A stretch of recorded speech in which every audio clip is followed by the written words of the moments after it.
There comes an age when the phrase living alone starts to sound different. It no longer sounds like abandonment or punishment or failure. It sounds like something harder to explain. Maybe silence, maybe relief, maybe fear. You know what I mean? Because as the years go by, the noise doesn't always come from outside. Sometimes it lives inside the house, inside the same repeated conversations, inside rhythms that are no longer yours. And you begin to wonder, without saying it out loud, whether this is really how you want to keep living. Many people reach this stage feeling that loneliness is a defeat. Others fear it because they believe it will strip them of purpose. But almost no one talks about what actually happens when an older person consciously chooses to live alone. What changes in the body? What changes in the mind?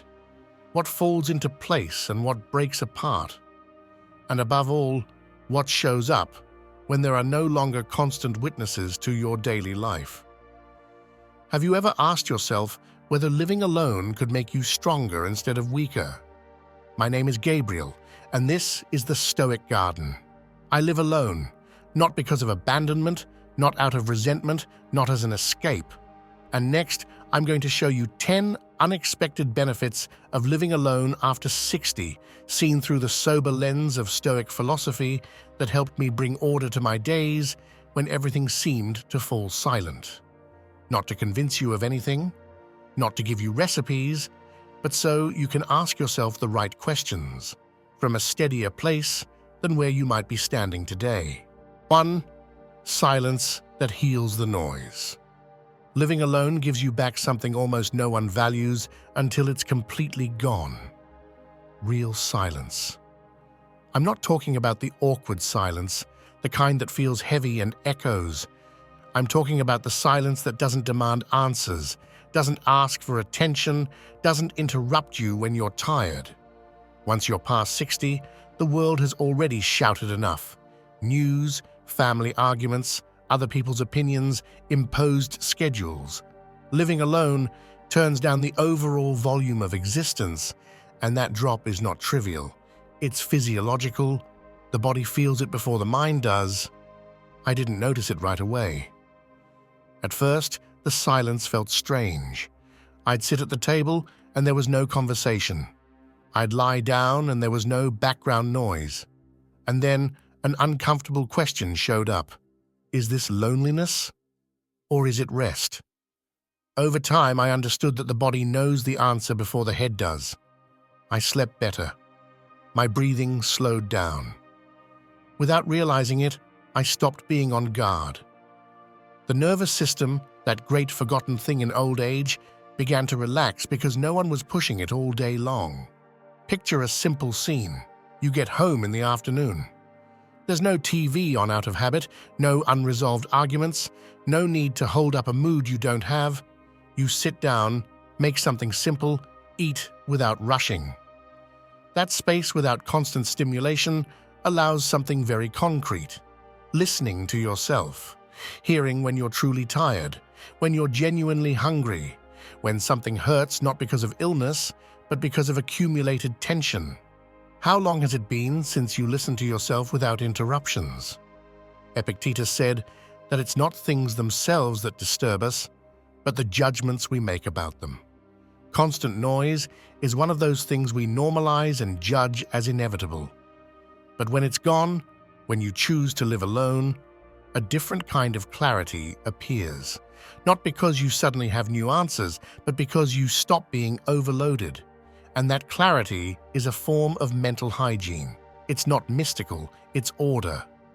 There's a warning worth saying quietly. Silence also amplifies what we avoid. Postponed thoughts, unresolved grief, pending decisions. That's why not everyone can tolerate living alone. But here's the Stoic point. What shows up in silence was already there. Now you can look at it without distractions, and that, even if it's uncomfortable, is an opportunity for strength. One simple tool that helped me was setting aside a daily moment without stimulation. No radio, no phone, no visitors. Sitting for 20 minutes, sometimes with a cup of mate, sometimes just sitting. Not to meditate, because it's fashionable, but to observe how I was that day. The body speaks slowly. Silence is its language. Living alone doesn't remove the noise of the world. It gives you something more valuable, the ability to decide when to let it in. And at this age, that ability isn't a luxury. It's protection. But there's still an open question, and it matters not to dodge it. What would you do with that silence if you truly had it? 2. Your own schedule, your own energy. Something quietly breaks when you live with others for many years. Your own rhythm. You adapt. First out of love, then out of habit, and in the end, out of inertia. You have breakfast when the other person can. You go to sleep when the house shuts down. You eat even when you're not hungry because it's the time. And one day, you wonder why you're tired all the time if you no longer work the way you used to. Living alone after 60 doesn't give you youth back. It gives you something more useful, control over your daily pulse. When no one imposes schedules on you, the body starts to settle on its own, not as a whim, but as a fine-tuned system. You get up when you've actually rested. You eat when you're truly hungry, not when the clock says so. You move when your body asks for it, not when there's a gap between obligations. This isn't comfort, it's strategy. At this age, energy isn't wasted, it's managed. Are you living by your own schedule or by someone else's? I remember an ordinary morning. I woke up early, but I didn't get up right away. I stayed there listening to my breathing, unhurried. Before, that was impossible. There was always someone waiting for something. Now there wasn't. I made breakfast later, walked when the sun was already high, rested without guilt. That day I understood something simple. I wasn't doing fewer things, I was doing them better, with less inner friction. Seneca warned that it's not that we have little time, but that we waste much of it. In old age, wasting energy is more serious than wasting time. Living alone forces you to observe where yours goes, conversations that drain you, routines that no longer serve you, inherited schedules that don't respect your current biology. When you adjust that, your mood stabilizes, and a stable mood is a form of health that almost no one talks about. But there's a trap. Freedom badly used turns into neglect.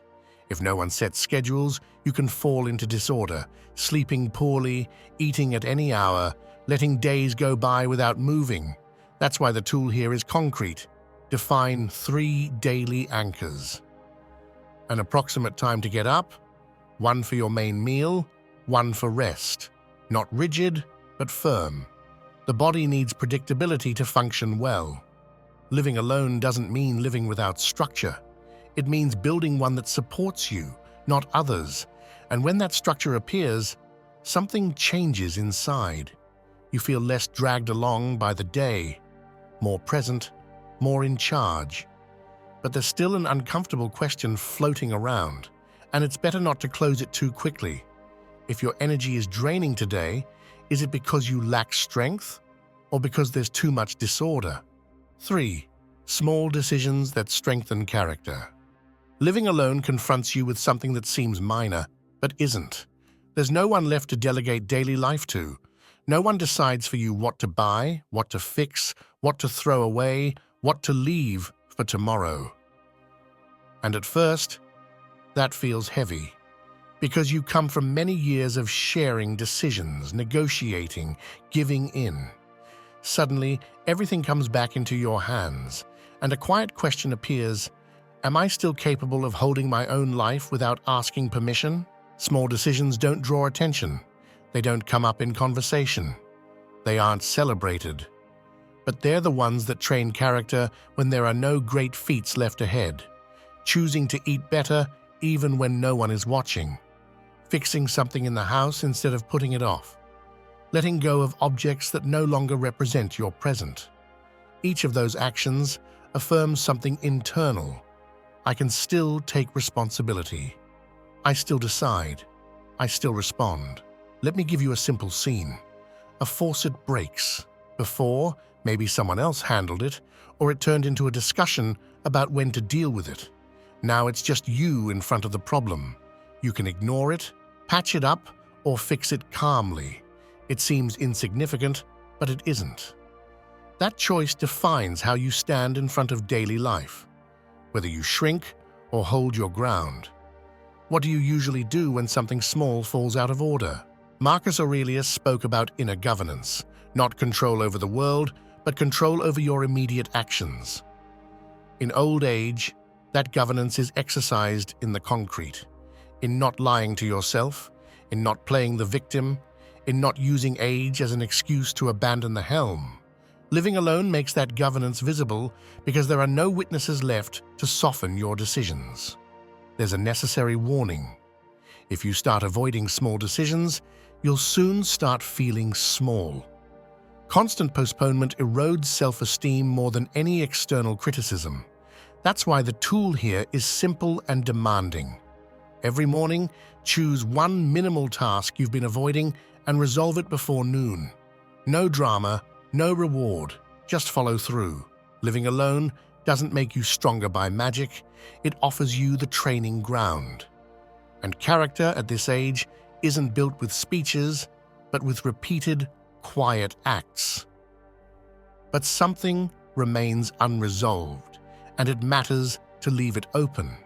If you're not deciding the small things in your life today, who is deciding them for you? 4. A home without tension, a body with less burden. There are tensions we normalize because they've been there for years. Not shouting, not open conflict, subtle tensions, unnecessary comments, loaded silences, the feeling of always being slightly watched, slightly evaluated. Living together, even when it's good, creates friction. And as the years go by, the body no longer processes it the same way. Living alone removes many of those micro-tensions you didn't even realize you were carrying. I didn't notice it on the first day. I understood it weeks later when I found myself less irritable, less reactive. I caught myself responding calmly to things that used to throw me off balance. The world hadn't changed, the environment had. When the nervous system stops anticipating daily friction, it shifts into a different mode, more sober, more stable. Have you ever wondered how much of your fatigue doesn't come from age, but from your surroundings? Imagine an ordinary afternoon. No one demands your attention. No one interrupts you while you read or simply look out the window. You don't have to justify your silence or explain your tiredness. That absence of constant tension frees up energy.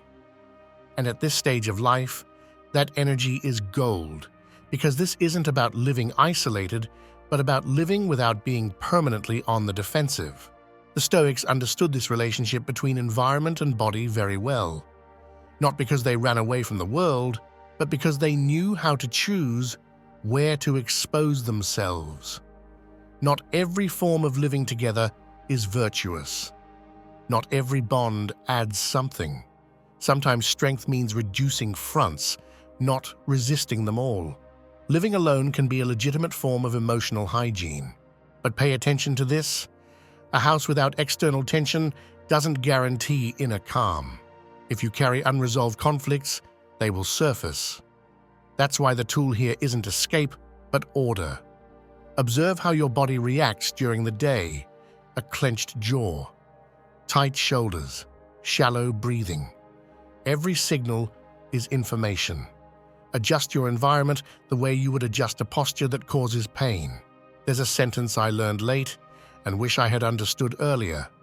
Not everything you tolerate makes you stronger. Some things only wear you down. Living alone allows you to see that with brutal clarity, and that clarity is uncomfortable because it forces you to take responsibility for what you choose to keep in your life. The question that remains floating isn't comfortable, but it's necessary. If your body could speak without filters, would it tell you your home is a refuge or a field of tension you've simply grown too used to? 5. Natural boundaries that bring order to the family. There's a word that makes people uncomfortable when talking about family, especially in old age: boundaries. because many of us grew up believing that setting boundaries meant being cold or selfish. And so, without realizing it, we accept dynamics that slowly push us out of the center of our own lives. Living alone, when it's a conscious choice, introduces boundaries without the need for speeches or confrontations. Space does the work you didn't dare to do with words. When you don't live together, the relationship changes naturally. Visits are no longer constant intrusions. Help stops being automatic. Shared time regains value because it isn't guaranteed. And something important happens: you reclaim your place, not as the eternal provider, not as the silent backup, but as an adult with a life of your own. How long has it been since your time felt as valuable as everyone else's? I've seen this many times, and I lived it myself. Children who only call when they need something. Relatives who comment on your routine as if it were public business. When you live alone, those dynamics reorder themselves, not as punishment, but through clarity. If they want to see you, they come. If they need help, they ask. And you decide how to respond, without resentment, but with firmness. This isn't about cutting ties, it's about cleaning them up. The Stoics spoke of acting in accordance with nature, and the nature of healthy relationships is mutual respect, not constant dependence. When everything is mixed together, when there's no separation, respect erodes. The right amount of distance, on the other hand, can bring back affection where there used to be only obligation. There's a warning that should be said plainly. If you don't set boundaries now, others will set them for you later, and they rarely do it with your dignity in mind. That's why the tool here is simple and concrete. Decide in advance what kind of help you can offer and what you can't. Time, money, energy. Write it down if necessary, not to justify yourself, but to avoid betraying yourself in the moment. Living alone doesn't push you away from your family. It gives you a cleaner position within it. And from there, the relationship can breathe more easily. But one tension remains unresolved, and it isn't easy to settle. Are you maintaining relationships out of love or out of fear of making others uncomfortable? 6. Domestic discipline that keeps you functional. There's a deeply rooted misconception about old age, that resting means stopping, that taking care of yourself means avoiding effort. Living alone dismantles that fantasy quickly, because if you don't do the basic things yourself, no one does them. And that, far from being a burden, can turn into a quiet form of training that keeps you truly alive, not just breathing. Keeping a home in order requires more than time. It requires presence, sweeping, cooking, organizing, washing, taking out the trash.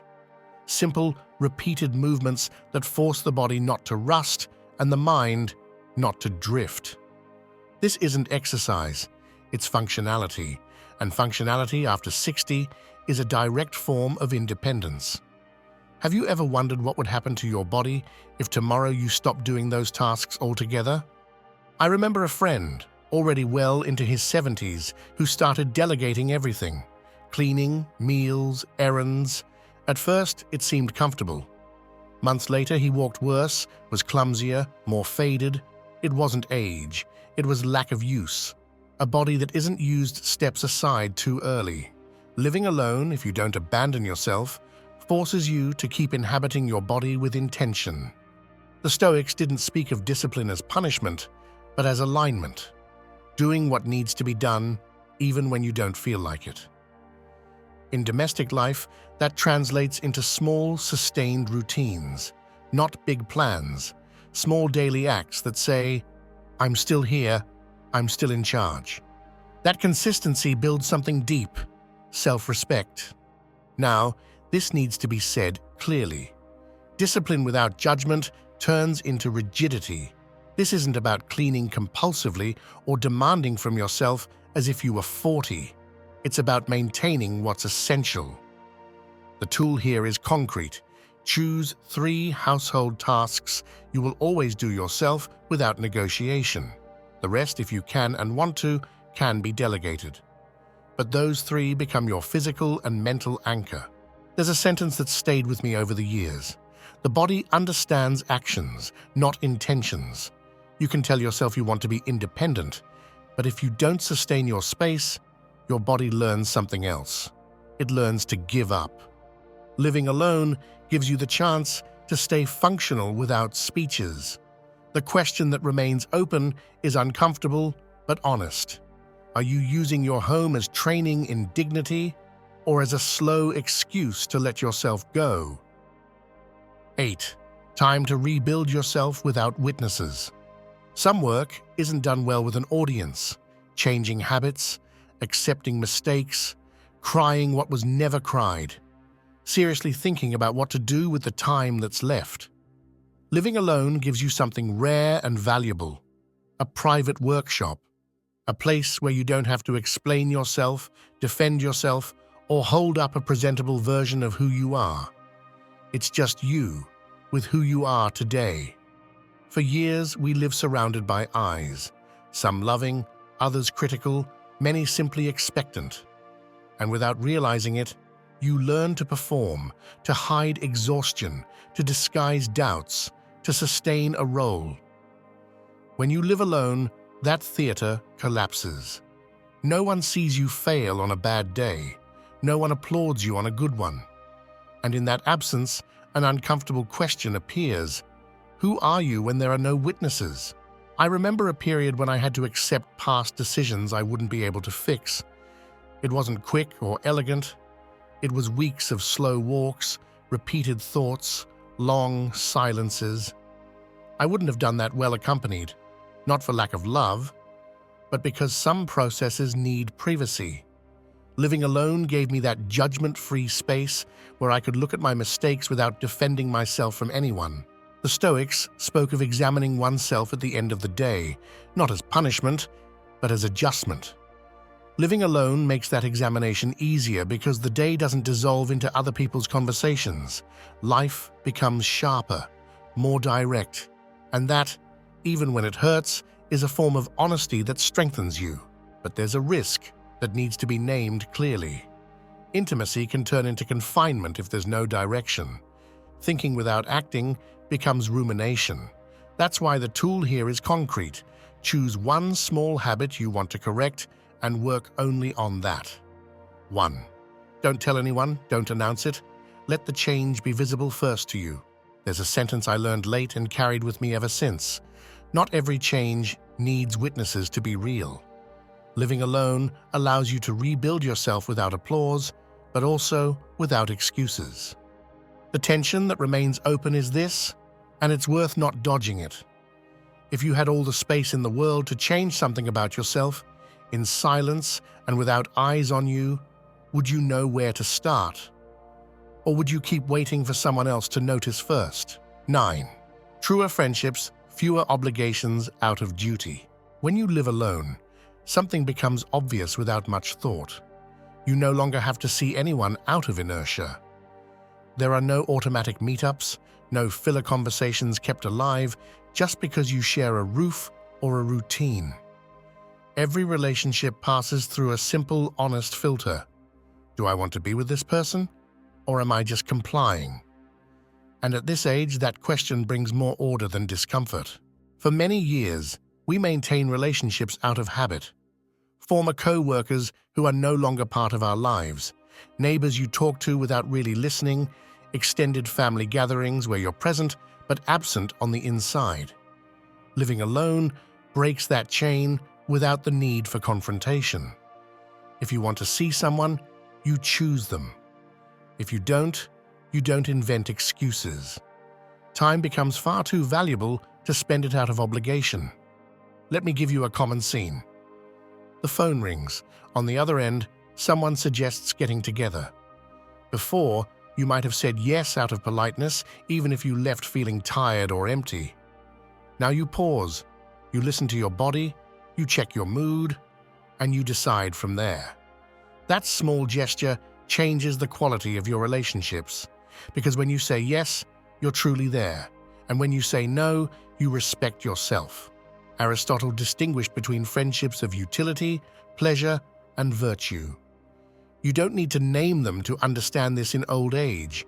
You feel it in your body. There are people you leave feeling more drained than when you arrived. And there are others with whom time feels lighter. Living alone helps you recognize that difference without interference. There's an important warning. Reducing commitments is not the same as isolating yourself. It's about refining.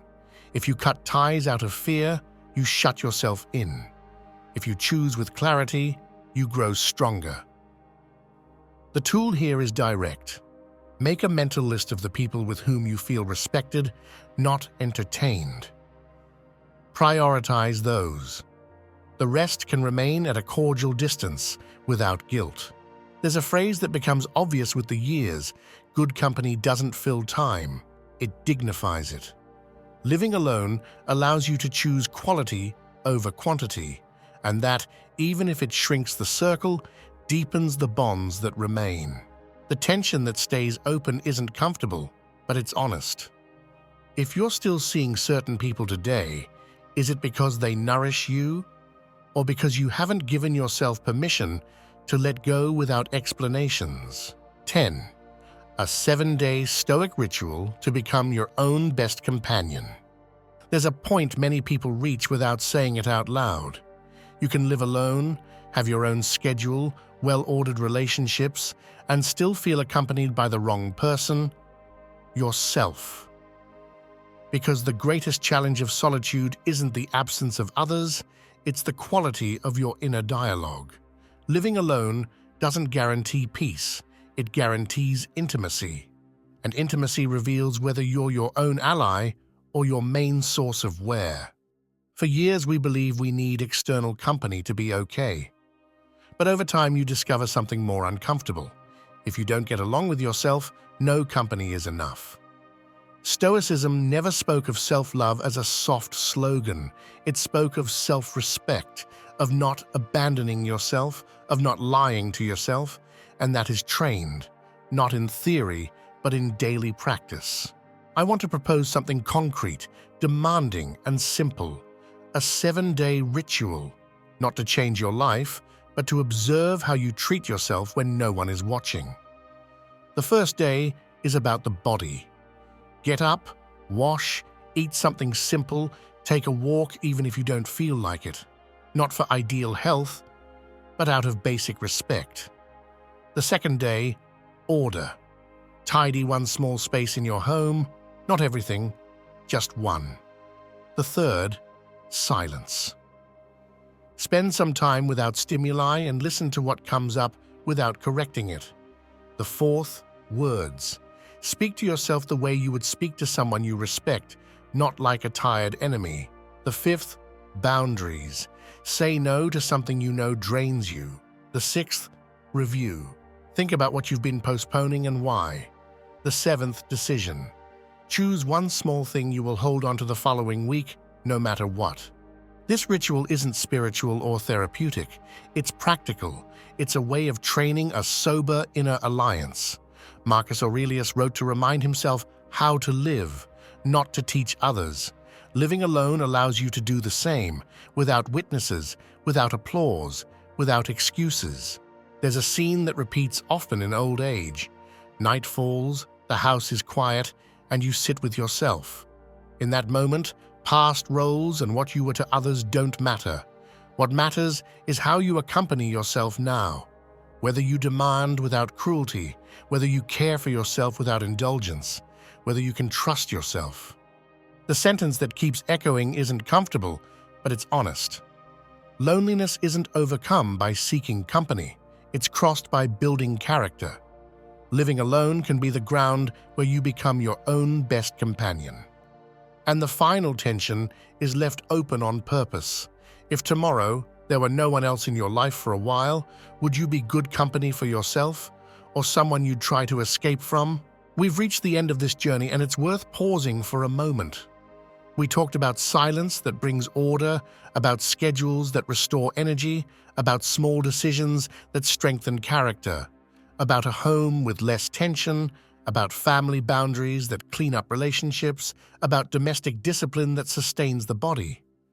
We saw how consumption shrinks when the inner world clears, how solitude can become an honest workshop for rebuilding, how friendships grow truer when you choose instead of comply. And we ended with something essential, learning to be your own best companion when there's no one else around. If there's one idea I want to leave you with today, it's this. Living alone is neither a reward nor a punishment. It's a form of responsibility, an opportunity to prove, in concrete terms, whether you're still capable of governing yourself without noise, without excuses, and without witnesses. Dignity in old age doesn't come from outside. It's built every day in silence, through small, steady actions. My name is Gabriel, and this is the Stoic Garden. This channel exists to accompany you through the second half of life with clarity, structure, and truth, not to entertain you or sugarcoat reality. If this content was useful to you, I invite you to subscribe, to share it with someone who may need it, and to leave a comment with the phrase, "I am a Stoic," along with the country you're listening from. I read every comment, and it matters to me to know from which part of the world this community of adults who still choose to live with sovereignty is taking shape. 2 videos will appear next that may interest you. Choose one, and let's keep walking together. Here we don't promise comfort, we promise strength.